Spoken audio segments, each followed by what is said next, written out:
Andrew, how's it going? Good. How you doing? I'm doing good. Thank you so much for making the time. Absolutely. It's nice to meet you. It's nice to meet you as well. I've been following your work for a while, so I'm super happy that I get to have you on Informal Studio. Thank you for having me. I'm excited to be here. Awesome. All right. First question. What do you do and what's your creative process? So I'm a designer with a focus in furniture design, and I use primarily plywood so far. I've used metals and concrete as well, but I think plywood is kind of my main material so far.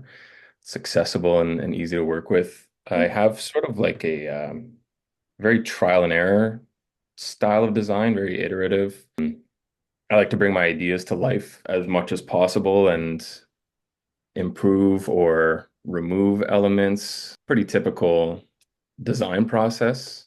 I like to share my work fairly often, not all the time, but more often than not, I share Mhm. the process of my work, like the old rocker, and that's eventually kind of how we connected. Yeah, exactly. And I see on your Instagram, you're always posting like test models and scale models out of cardboard and you sketch a lot. That's an important part of the process, and you can learn a lot, from having a model or I love to sketch, but really bringing something to life and being able to even hold it in your hand or 3D model it, like just on the computer, it helps a lot. I think that's important. It's important. It's just prototyping at the end of the day before like, wasting material. You can test it on a cheap little piece of cardboard, Exactly. which is super awesome. Can you Yeah. please tell us about the oval rocker? It took the world by storm. Can you tell us how it started, how it developed to the point that people all around the world, including me, were making their own? Thank you. Well, thank you for making it. I feel like that's the highest compliment you can Oh God. I, I can get for this design. It's insane. So yeah, thank you for that. I've seen other people that have made their chair, like you said, kind of all over the world, and that's been incredible, and that really means a lot to me. I guess so it started, I was restoring furniture. I would look for like iconic designs. I would recreate designs to try to learn them, and through that, research the designers, and it sort of grew this love and obsession with iconic furniture. What makes them so great? What makes these things last 50 plus years later? So that I kind of grew from that. And through that process, the oval rocker started to take shape and posted an early sort of process video of that. And that just sort of started a snowball effect to kind of where we are today. And it's really thanks to people like you who made the chair or just thought the idea and the design was cool and shared it. People have expressed their appreciation for the design. Like that's the reason it's kind of grown to and continues to grow where it is today. So I'm super grateful for that. Yeah, it's a super awesome design. Anyone who hasn't checked it out, please check it out. It's super cool. And I'll tell you the reason why I loved it. It was something so clever, so simple, but so elegant. And when I saw the like drawings online, and I was like, hey, you know what? This is kind of possible. And I'm someone who loves working with material as well, welding and working in the wood shop. In the beginning, I was quite scared of like machines and these like scary, saws and drills. And yeah, I haven't told you this, but it's meant to be CNC'd, right? But I kind of went in with the handsaw and I manually cut all those pieces, and it was quite a workout with sanding it and finishing Yeah. it. I got to learn so much about just materiality and tolerance and how to get it to fit. Yeah. Um, um, and just like the way that it works, the system is simple, but it's so beautiful. And I Thank remember you. I made it in around June. It was my birthday, and I was like, you know what? I'm gonna buy this really nice piece of birch that was like sitting in our lab in university. And after graduation, we can't use the lab. So I was like, you know what? This is my last chance. I need to like really make this. And I remember everyone, like my friends, my professors, they'd be coming and they'd be like, hey, like, what are you making?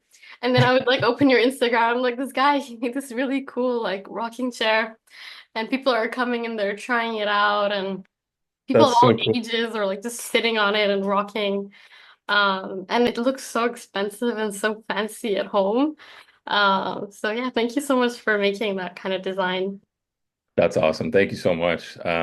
Yeah, I think part of the appeal is that it's so accessible. The materials, the way Mm, you assemble it, like there's no hardware, nothing. It just slots together. mm, Like the means to make it. I really like it. It can be CNC, but I really do hope that people try to make it the way that you did. Like, you just kind of need a jigsaw and some sandpaper. So it's the whole kind of thing is accessible. Like, even the plans being free is like sort of a yeah, full circle. Like it's meant to be shared and made by whoever. yeah. So it's really cool. Thanks for sharing that. It started in Ottawa, Canada, and now it's Yeah, started of all places. United Arab Emirates. That's crazy. It's crazy, but it's amazing.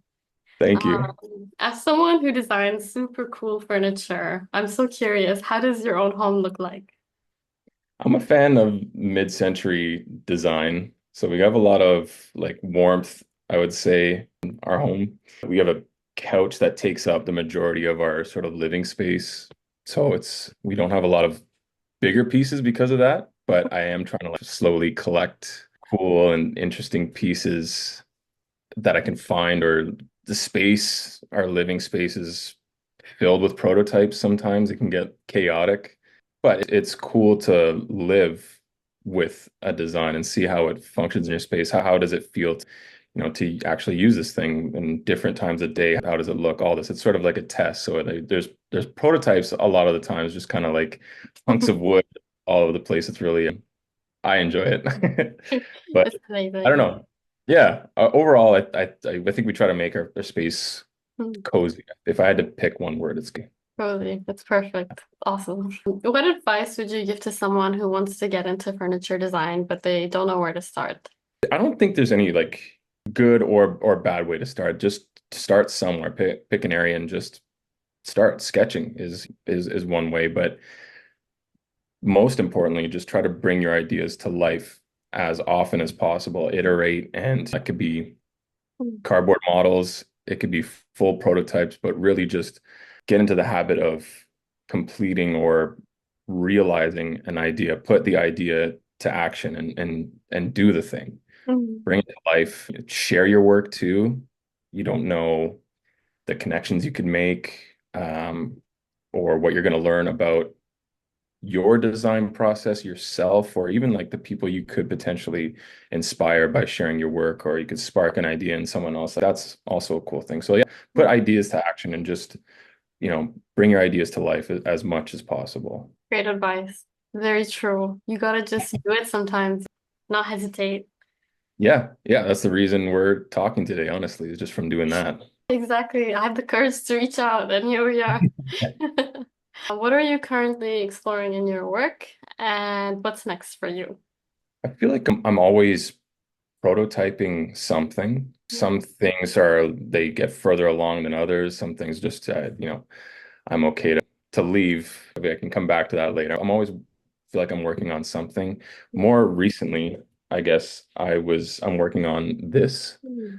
It's I'm calling it a stiletto tray, but this I designed to go in the reservoir for the brutal table. Mm. So it's a metal table. It has like a reservoir in the middle. This goes in and you can it's meant to hold flowers upright, sort of Mm. in the table, or incense in the middle too.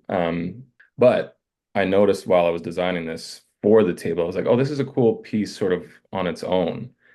Um, and you can use it for candlesticks, incense, photos, or even food. Like this is stainless steel, so it would be like food grade, a cool way to display things, and just a different way to think of what a tray or a catch-all could be.